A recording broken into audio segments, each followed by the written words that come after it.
Jason, a high school student on the brink of dropping out, is weighed down by academic failure and the pressure of racial biases from his friends.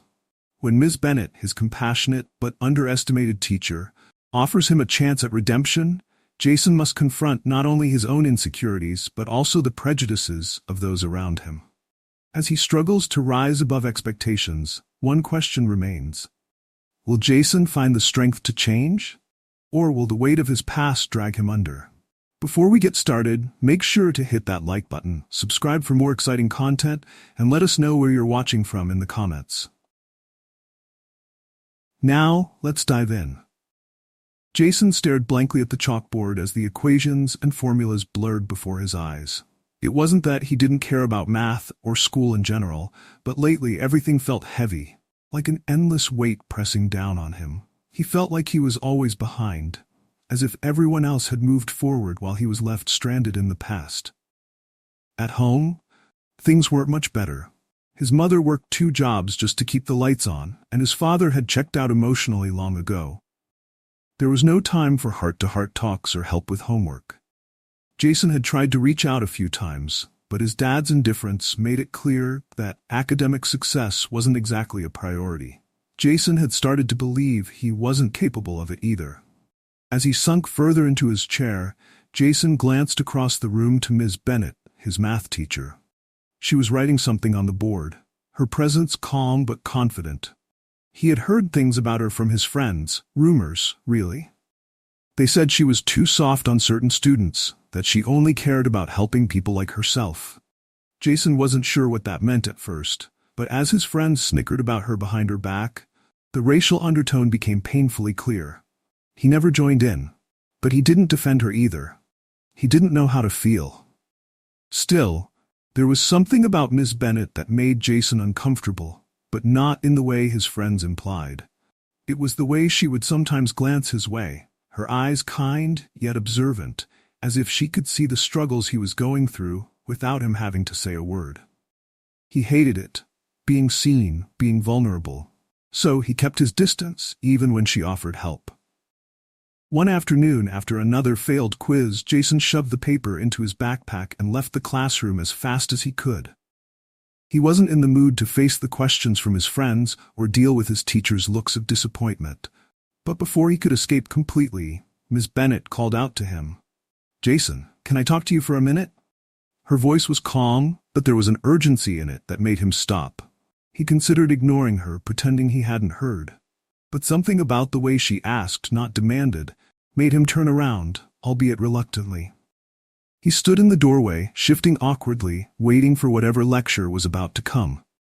"I noticed you've been struggling lately," she said gently, walking toward him. "Your grades don't reflect the potential I see in you." Jason scoffed. "Potential? I don't have any of that." Miss Bennett didn't flinch. Instead, she nodded as if she understood more than he was saying. "I know things can feel overwhelming sometimes, but giving up won't make it any easier." Jason looked away, biting the inside of his cheek. He didn't want to admit that she was right, that he had been thinking about quitting, dropping out, just leaving school behind entirely. His friends didn't care about grades. Why should he? Miss Bennett took a step closer, her voice steady but compassionate. "You don't have to go through this alone. If you ever want to talk or need help with anything, I'm here." Jason didn't respond. He couldn't bring himself to trust her, or anyone for that matter. He nodded stiffly, mumbled something about needing to catch the bus, and left without looking back. But her words lingered in his mind, irritating him like a splinter he couldn't remove. As the weeks went by, Jason's performance in school continued to deteriorate. His teachers seemed to have written him off, and his friends didn't help either. They mocked the idea of needing help, especially from Miss Bennett. They called her names behind her back, laughing at the idea that she actually thought she could make a difference. Jason didn't join in, but he didn't stop them either. He wasn't sure where he stood anymore. He was stuck between 2 worlds, one where he was expected to fail, and another where someone, for reasons he couldn't understand, still believed in him. The weight of it all was suffocating. At home, things were worse. His father's drinking had increased, and the yelling matches between his parents had become a nightly occurrence. Jason retreated further into himself, withdrawing from his friends, his family, and his schoolwork.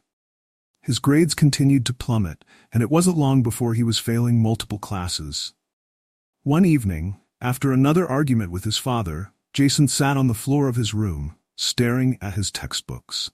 He felt like a failure. Maybe his friends were right. Maybe there was no point in trying anymore. He wasn't smart enough to make it through school, and no one really cared if he did.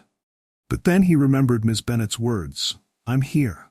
The way she had said it, as if she actually meant it, gnawed at him. It wasn't pity in her voice. It was something else, something genuine. He shook his head, frustrated. Why did she care? She didn't even know him. But despite his doubts, something deep inside him wanted to believe her, to trust that maybe, just maybe, she saw something in him worth saving. Jason didn't know what the future held, but for the first time in a long while, he felt a tiny flicker of hope. A flicker that, if nurtured, could grow into something more. But the shadows of his struggles were still looming, and he knew he wasn't out of the darkness yet. The next few days passed in a blur for Jason. He continued to attend class, but his heart wasn't in it. His grades were slipping, and every time he glanced at his report card, the sinking feeling in his chest only grew worse. His friends didn't seem to care. They were too busy joking around, treating school like it was a place to kill time instead of an opportunity for something more. Miss Bennett hadn't given up on him, though. Every day in class, she made an effort to connect, offering a kind word or an open-ended question that invited Jason to share more than just his surface-level frustrations. He avoided eye contact, still unsure of her motives, and continued to keep his distance. His friends' comments about her echoed in his mind, planting seeds of doubt. Why would she care about someone like him? The answer came in an unexpected moment. It was a Friday afternoon, and Jason had failed yet another test. His friends, as usual, shrugged it off and invited him to hang out after school. But this time Jason didn't feel like going. There was a gnawing sensation in his gut, a mix of guilt and frustration that he couldn't shake. He lingered behind after the bell rang, watching as his classmates hurried out the door. Ms. Bennett was still at her desk, going over papers. Jason hesitated, unsure if he should approach her. He didn't know why, but he felt compelled to stay. His feet moved on their own as he walked over to her desk, standing there awkwardly, unsure of how to start the conversation. Miss Bennett looked up, her expression soft but serious. "Jason," she said quietly, folding her hands in front of her. "How are you holding up?" The question caught him off guard. It wasn't like the empty questions as his other teachers asked. There was something in her tone, a genuine concern that made him feel seen. "I don't know," Jason mumbled, scratching the back of his head. "I guess I'm just not good at this stuff." Miss Bennett tilted her head slightly, studying him for a moment. "I think you're capable of a lot more than you give yourself credit for. You just need some guidance." Jason shifted uncomfortably. "It doesn't matter. I'm just gonna fail anyway." "It does matter," she said, her voice steady but not forceful. "And it's not too late to turn things around." Jason bit the inside of his cheek, fighting back the frustration that had been building for weeks. "What's the point? My dad doesn't care. My friends don't care. Why should I?" Miss Bennett sighed softly. She didn't respond right away, as if she was carefully choosing her next words. "You should care, Jason," she said at last, her tone gentle but firm. "Because your future is worth fighting for, even if the people around you don't see it yet." Jason's throat tightened. He wasn't used to anyone talking to him like that, especially not an adult. It was always either disappointment or indifference. But Miss Bennett's words were different. They carried weight. "I don't know how to fix this," Jason admitted, his voice barely above a whisper. It was the first time he had voiced his fears out loud, and the vulnerability in his own words startled him.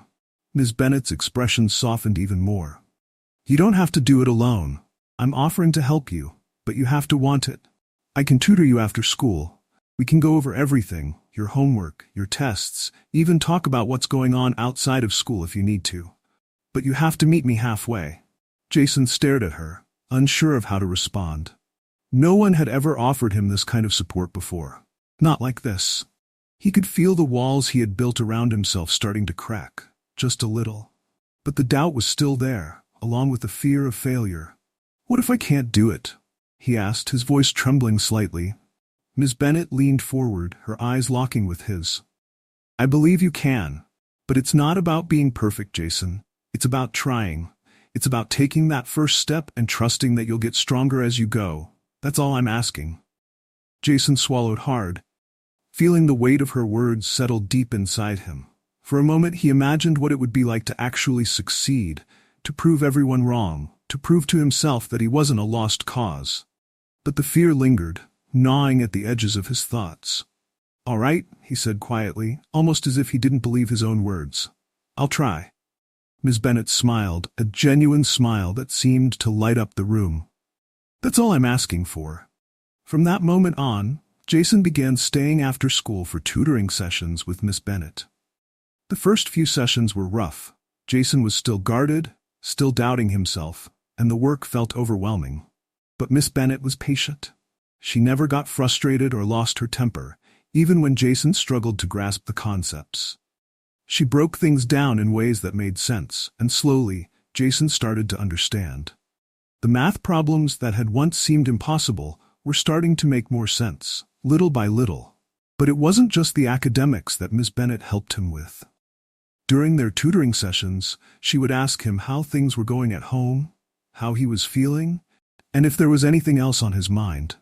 At first, Jason brushed her questions off, keeping his answers short and vague. But over time, he found himself opening up, little by little.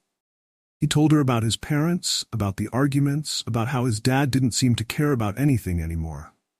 Miss Bennett listened without judgment, offering quiet words of encouragement when he needed them. She never pried, but she made it clear that if he ever wanted to talk, she was there to listen. And for the first time in a long time, Jason started to feel like maybe, just maybe, someone actually cared about him. Not just as a student, but as a person. One afternoon, after a particularly difficult math problem, Jason slumped back in his chair, exhausted but relieved. He had finally solved it, but it had taken everything he had. "You did it," Miss Bennett said, her voice full of pride. Jason looked down at the paper, a small smile tugging at the corners of his lips. "Yeah, I guess I did. You see? You're capable of more than you think." Jason shrugged, still not fully convinced, but there was a glimmer of something inside him, a small spark of hope that hadn't been there before.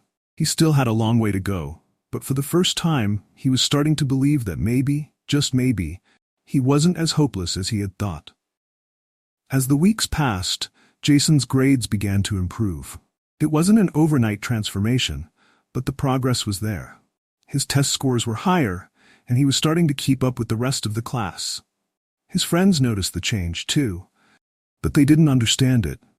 They teased him about spending so much time with Miss Bennett, making snide comments about how she was just trying to help her own. Jason felt the pull of their influence, the urge to shrug off his progress and fall back into the familiar routine of indifference. But Miss Bennett's words stayed with him, grounding him in ways he hadn't expected. She believed in him, and slowly, he was starting to believe in himself. Jason's improvement in school didn't go unnoticed by his peers. He had expected to feel proud, even relieved, as his grades slowly crept upward. But instead, he felt torn between the progress he was making and the pressure from his friends, whose opinions weighed more heavily on him than he liked to admit. His group was small but tight-knit, and they prided themselves on not caring about school. It was their shared identity, a badge of indifference that set them apart from the students who actually tried. Jason had been one of them, seamlessly blending in with their laid-back attitude. But now, things were different. At lunch, they would sit together as usual, but the conversations had shifted. It started with small comments, playful jabs about how Jason was spending too much time with Miss Bennett. They called her names, veiled in humor, but the racial undertones were impossible to ignore. "Guess she's got her favorite now," one of them said, and the others laughed. Jason laughed along, but it was hollow, forced. He didn't know how to respond. Part of him wanted to defend her, to tell them that they didn't know her like he did. But another part of him was afraid of being singled out, of becoming the next target of their teasing. So, he stayed silent, letting the remarks slide, even though they made him uncomfortable. One afternoon, as they walked home from school, his friend Derek nudged him with his elbow. "Man, what's the deal with you and Miss Bennett anyway? You're hanging around her every day after school now." Jason shrugged, trying to act nonchalant. "She's helping me with my grades, that's all." Derek smirked. "Yeah, but why her? There are other teachers, teachers that don't, well, Jason clenched his fists in his pockets. "She's a good teacher," he said, his voice defensive without meaning to be. "She actually cares." "Cares about what? Helping you or helping herself?" Derek's tone was sharp, laced with the kind of cynicism that had been woven into their conversations for as long as Jason could remember. "Look, man, I get it. You want to pass your classes, but don't let her fool you into thinking she's different." Jason felt a knot forming in his stomach. The implication was clear. Miss Bennett's kindness was viewed with suspicion, and not because of anything she had done, but because of her race. His friends saw her as other, someone who couldn't possibly have genuine intentions. And Jason, caught in the middle, didn't know how to reconcile what they were saying with the reality he was experiencing.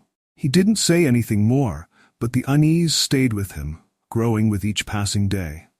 At school, during their tutoring sessions, Miss Bennett continued to be patient, guiding him through his work with the same calm confidence she always had. But now, Jason found himself distracted. The words his friends had said echoed in his mind, and he couldn't shake the doubt they had planted. One afternoon, as they sat together in the quiet classroom, Jason finally spoke up. "Why do you care so much?" he blurted out, the question surprising even himself.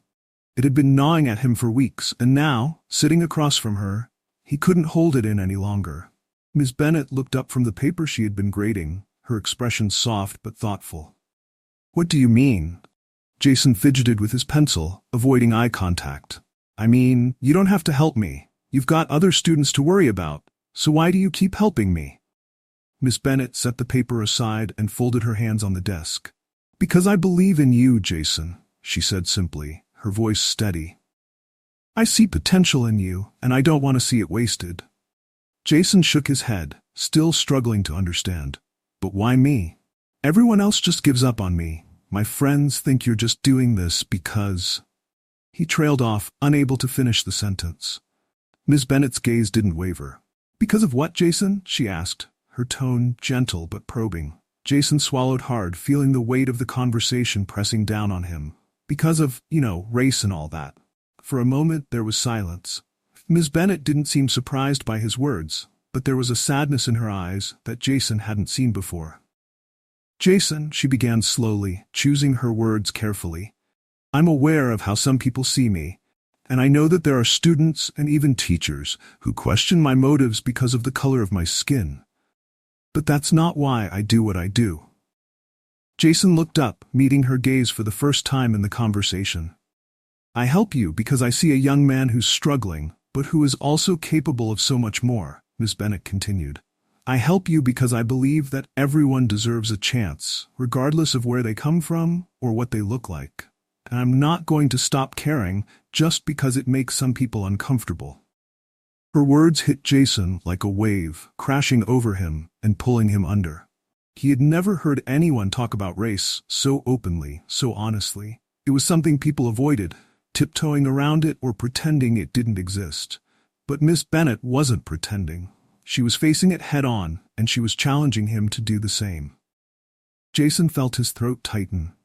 "I don't know what to think," he admitted, his voice barely above a whisper. "My friends, they don't trust you, and I don't know why." Miss Bennett leaned back in her chair, her eyes full of understanding. "Sometimes, people are afraid of what they don't understand. It's easier to judge someone based on assumptions than to get to know them for who they really are. But you don't have to listen to those voices, Jason. You can decide for yourself who you want to trust." Jason didn't know what to say. He had always been taught, indirectly, to follow the crowd, to go along with what his friends said and believed, even if it didn't sit right with him. But now, sitting across from Miss Bennett, he realized that he had a choice. He could listen to the doubts and prejudices that his friends had instilled in him, or he could trust the person who had been there for him when no one else had. It wasn't an easy decision. The pull of his friends was strong, and the fear of being different from them was even stronger. But for the first time in his life, Jason felt like he had the power to choose his own path. And that realization, though terrifying, was also liberating. The next day, when Jason sat with his friends at lunch, the teasing started again. They made the same jokes about Miss Bennett, laughing and rolling their eyes as if her compassion was something to mock. Jason listened in silence, his heart pounding in his chest. The words felt wrong, more wrong than they ever had before. Finally, he couldn't take it anymore. "You guys don't know her," he said, his voice firmer than he expected.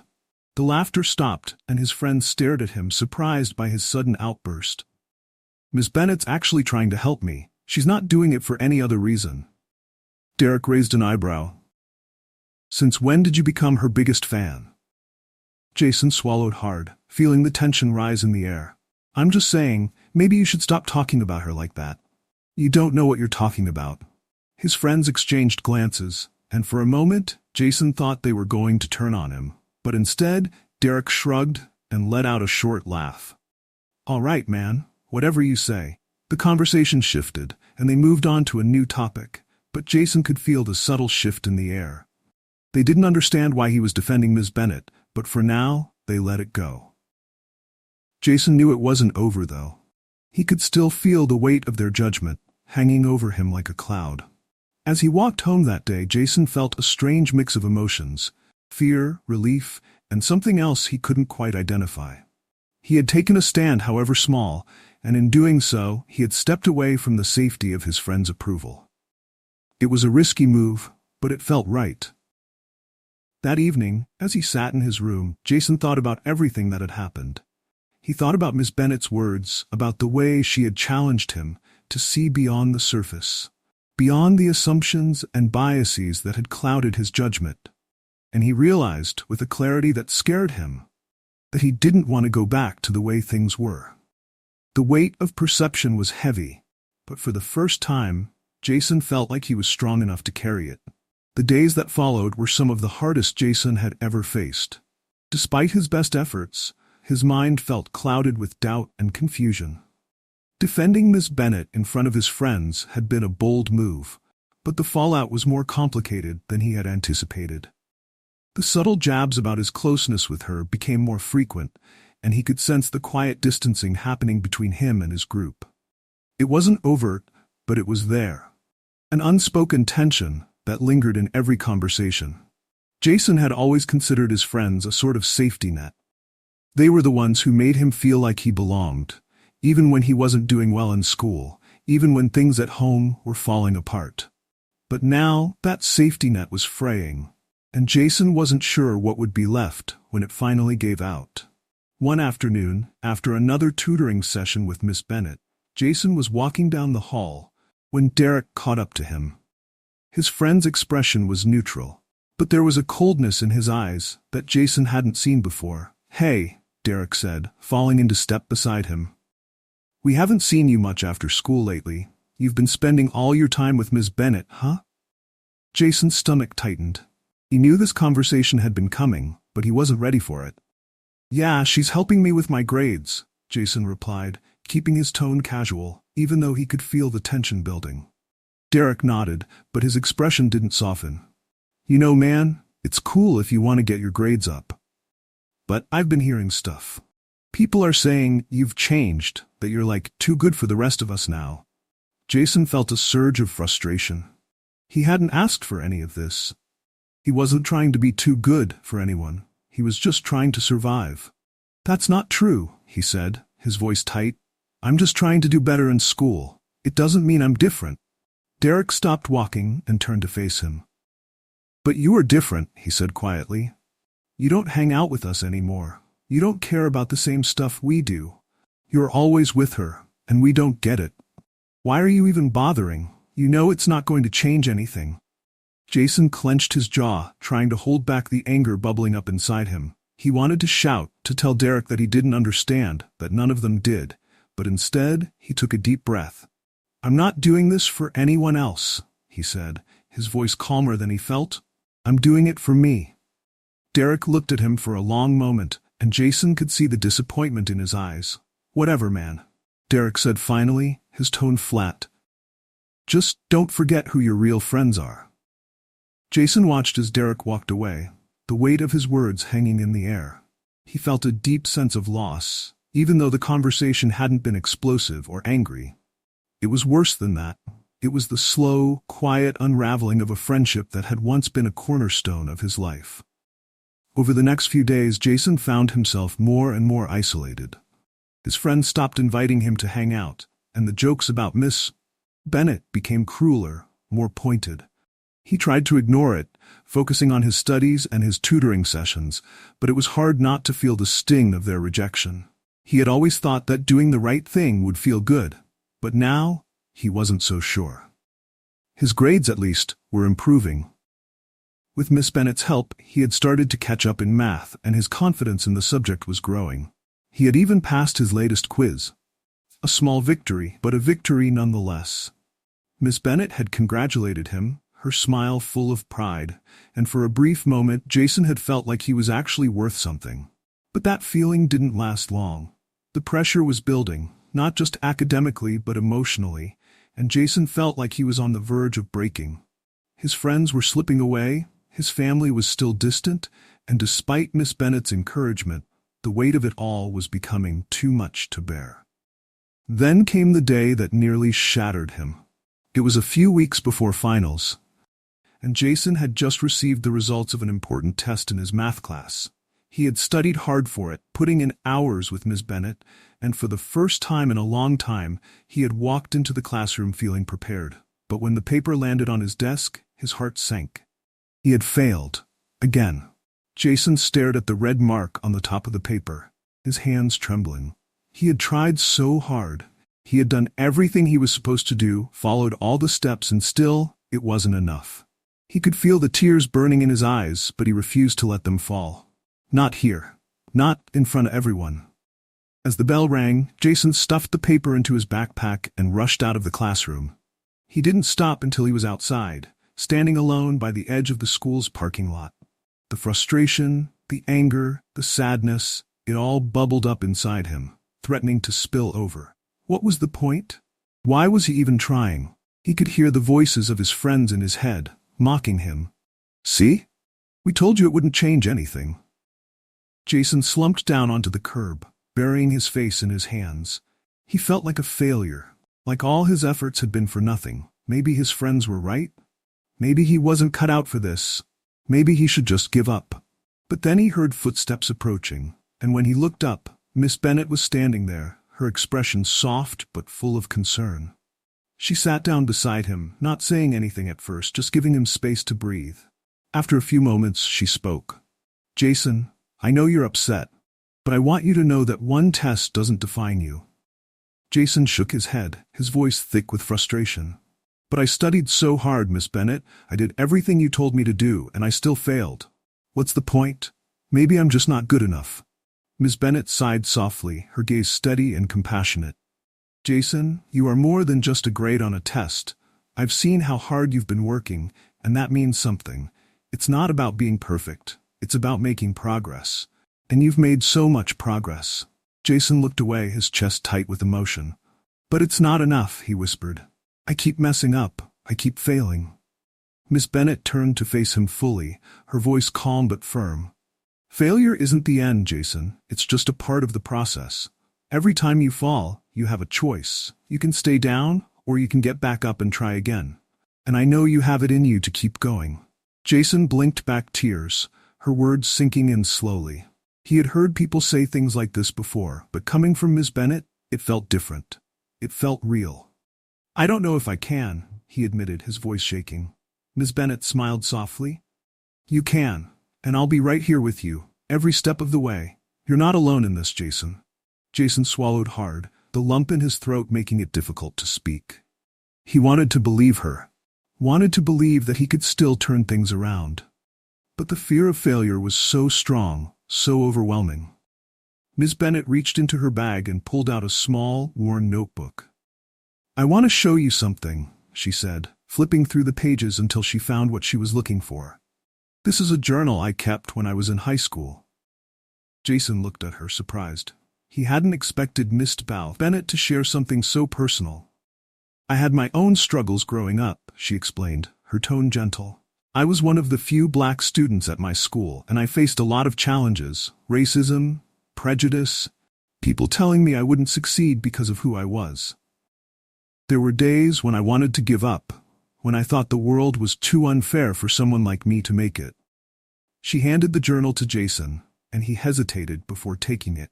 As he flipped through the pages, he saw entries filled with frustration, doubt, and pain.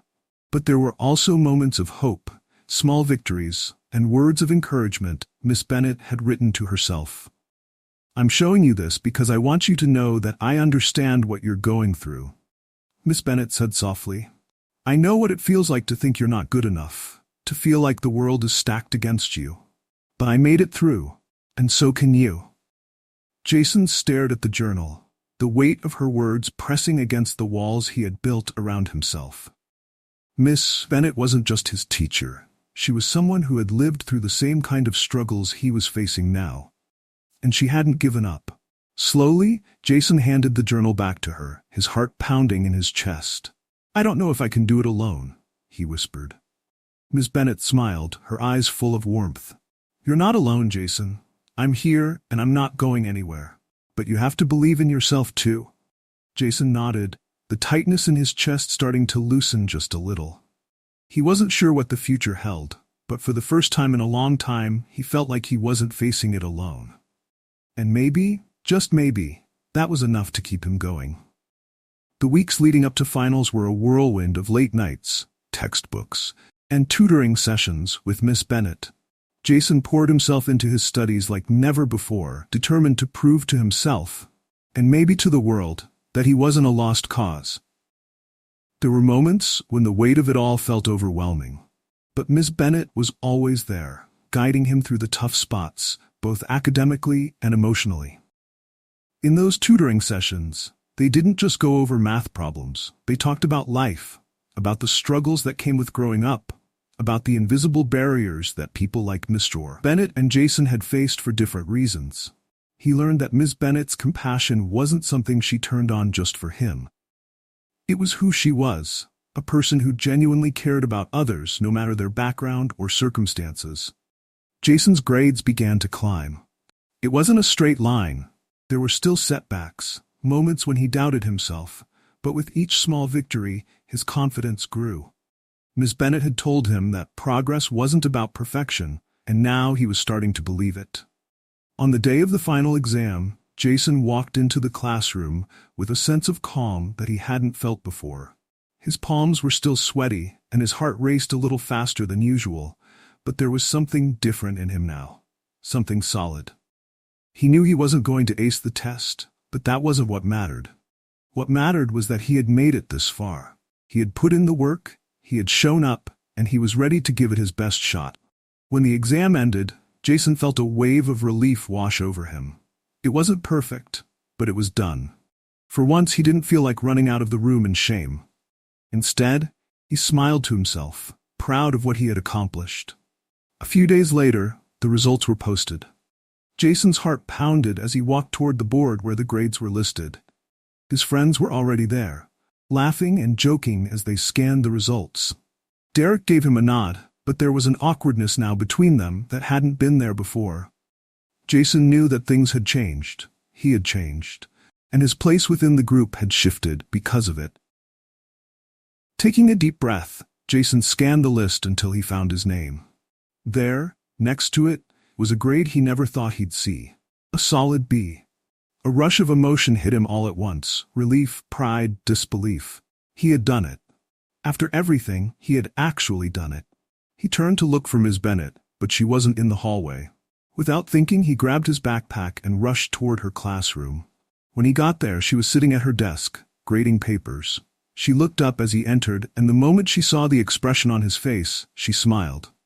"I passed," Jason said, his voice full of wonder. "I got a B." Ms. Bennett stood up, her eyes shining with pride. "I knew you could do it," she said warmly. "You worked hard, and you earned it." For a moment, Jason didn't know what to say. He had spent so much of his life thinking that people like him didn't get second chances, that failure was inevitable, and that he was destined to stay stuck. But here he was, standing in front of the person who had believed in him when no one else did, and he realized that maybe, just maybe, he was capable of more than he ever thought possible. "Thank you," Jason said, his voice thick with emotion. "I don't know where I'd be if it wasn't for you." Ms. Bennett shook her head gently. "You don't have to thank me, Jason. You did this. I was just here to help you along the way." Jason felt a lump form in his throat. He wanted to tell her how much her belief in him had meant, how it had changed everything for him. But the words wouldn't come. Instead, he nodded, hoping she understood. As the school year came to a close, Jason's life began to shift in other ways too. His friends noticed the changes in him, and while some of them didn't understand it, a few started to see that maybe there was more to life than just coasting through. Derek, especially, seemed to be watching Jason from a distance, curious but unsure how to approach the new version of his old friend.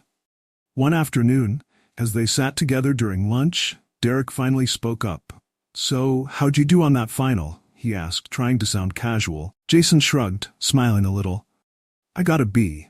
Derek raised his eyebrows, impressed despite himself. "Seriously? Damn, man, that's awesome." Jason nodded, feeling the warmth of his accomplishment settle in. "Yeah, it feels pretty good." For a while, they ate in silence, but the atmosphere between them was different now. The old tension was fading, replaced by something more respectful. Derek wasn't the type to apologize or make a big deal out of things, but Jason could tell that he was starting to come around. Maybe Derek still didn't understand why Jason had changed, but at least he wasn't mocking him for it anymore. As the months passed, Jason continued to excel, not just in math, but in other subjects as well. His teachers noticed the shift, and even the students who had once written him off started to see him in a new light. Jason wasn't just the kid who was failing out anymore. He was someone who had worked hard and turned things around. And that, in its own way, inspired others to try harder too. But perhaps the most significant change was the one inside Jason himself. For the first time in his life, he believed in his own potential. He wasn't perfect, and he still had a long way to go. But he had learned that failure wasn't the end. It was just a step along the way. Years later, Jason found himself standing outside the familiar doors of his old high school. The building looked smaller now, the hallways quieter. He had graduated long ago, but something had drawn him back here. A sense of unfinished business. He walked through the halls, memories flooding back with each step. He thought about the times he had sat in these classrooms feeling lost and hopeless, and about the people who had been there along the way. His friends, his teachers, and most of all, Miss Bennett. As he reached her classroom, Jason hesitated for a moment before knocking on the door. When it opened, Miss Bennett stood there, looking just as he remembered. Her hair was a little grayer, and there were more lines around her eyes, but the warmth in her expression was the same. "Jason," she said, surprised but pleased. "It's been a long time." Jason smiled, feeling a wave of nostalgia wash over him. "Yeah, it has." They sat down together, and for the next hour they talked about life, about the ups and downs, the challenges, and the victories. Jason told her about the career he had built, the things he had accomplished, and how much of it he owed to the lessons she had taught him, not just in math, but in life. "I wanted to come back and thank you," Jason said finally, his voice thick with emotion. "For everything. You were the first person who really believed in me, and I don't think I would have made it without you." Miss Bennett smiled, her eyes shining. "I'm so proud of you, Jason. But remember, you did the work. You found the strength inside yourself to keep going." Jason nodded, but he knew that her belief in him had made all the difference. It had been the ripple that started everything. As he left the school that day, Jason felt a sense of peace settle over him. The journey hadn't been easy, but it had been worth it. He had learned that compassion, real, genuine compassion, had the power to change lives. It had certainly changed his. And in the years that followed, Jason carried that lesson with him, always remembering the ripple effect of compassion and how one small act of kindness could transform not just one life, but countless others along the way. Thanks for joining us. If you enjoyed this story, don't miss the next one. Click on the video now to watch. We appreciate your support, and we'd love to hear your thoughts in the comments.